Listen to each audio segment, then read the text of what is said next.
This is a classic memory game, also known as Simon game, built using an Arduino.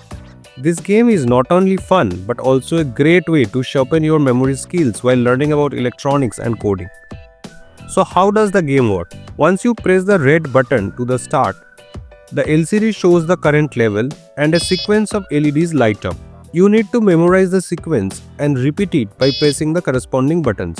If you get it right, you move on to the next level with an even longer sequence. But you make a mistake, the game will let you know you have lost and you will have to start over. If you reach the maximum level, congratulations, you have mastered the game. So let's dive into how we can create this project step by step.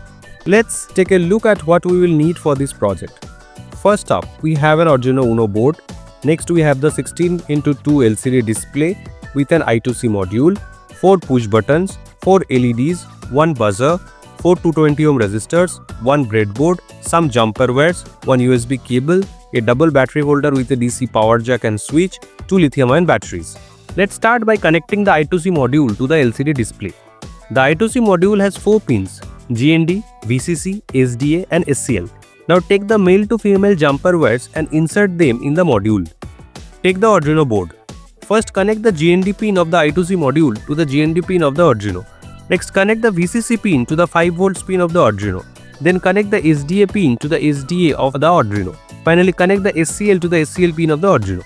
Now we have 4 LEDs, each with 2 legs, an anode positive and a cathode negative. Insert the LEDs in the breadboard like this. Connect the anode positive of each LED to one of the digital pins on the Arduino as follows. Connect the anode of LED 1 to pin 8, the anode of LED 2 to pin 9, connect the anode of LED 3 to pin 10, connect the anode of LED 4 to the pin 11. Now take 4 push buttons. Connect one side of each push button to the cathode, or we can say negative of each LEDs. Connect 2 legs on the same side of the breadboard like this. Connect the other leg, the opposite sides of each button, to the corresponding digital pins on the Arduino. Connect button 1 to pin 2, connect button 2 to pin 3, connect button 3 to pin 4, connect button 4 to pin 5. Connect one end of the resistor to the push button and one end to the GND rail on the breadboard. Insert the buzzer on the breadboard like this. Connect its negative pin to the GND rail on the breadboard and connect the positive pin to digital pin 6 on the Arduino. Double check all your connection according to the circuit diagram to ensure they are correct and securely placed. It's time to write some code. The code is designed to generate a random sequence of LEDs that lights up, and your task is to remember and repeat the sequence using the corresponding buttons. The game starts with a welcome message on the LCD screen. Then it waits for you to press the red button to start. Each level, a new random LED lights up and you have to repeat the sequence correctly. Download the library and code file using the link given in the description below. Now open the code file if you have already downloaded the Arduino IDE. Otherwise, download the IDE first and open the code. In this project, we include the liquid crystal _I2C library. This library is essential for controlling our LCD display, which will show important game information like level and messages. First, we include the liquid crystal _I2C library to control our LCD screen.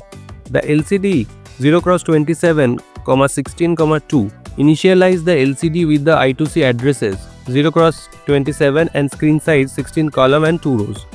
Next, we define the button and LED pins. We use an array to store the pin number for our 4 buttons and 4 LEDs. The buzzer is connected to pin 6. Now we define an array to store the sequence of button presses BT_Simon said and LED flashes LED_Simon said. The variable level keeps track of the current game level, while stage helps control different phases of the game. In the setup function, we initialize serial communication for debugging. The button has input_pull up to detect presses. The LEDs and buzzer as output. The LCD screen displaying a welcome message. Finally, random seed function ensures the game generates different sequence each time. In the loop function, we use a switch case structure to control different game stages. The game starts when the first button is pressed. Now the LCD displays the level and the game generates a random LED sequence that the player must memorize. Each LED blinks in order and a buzzer sound plays.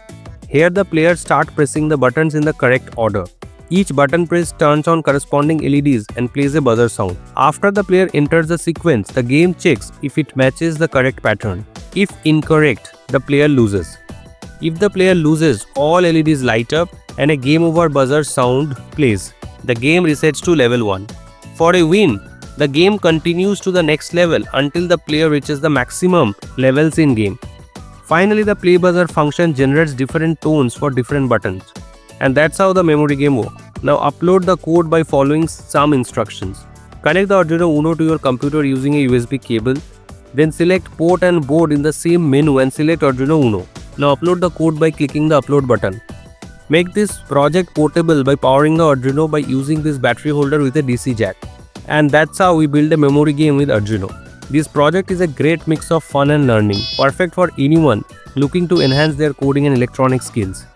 Feel free to experiment with the code, maybe add more levels, change the tone or tweak the timings.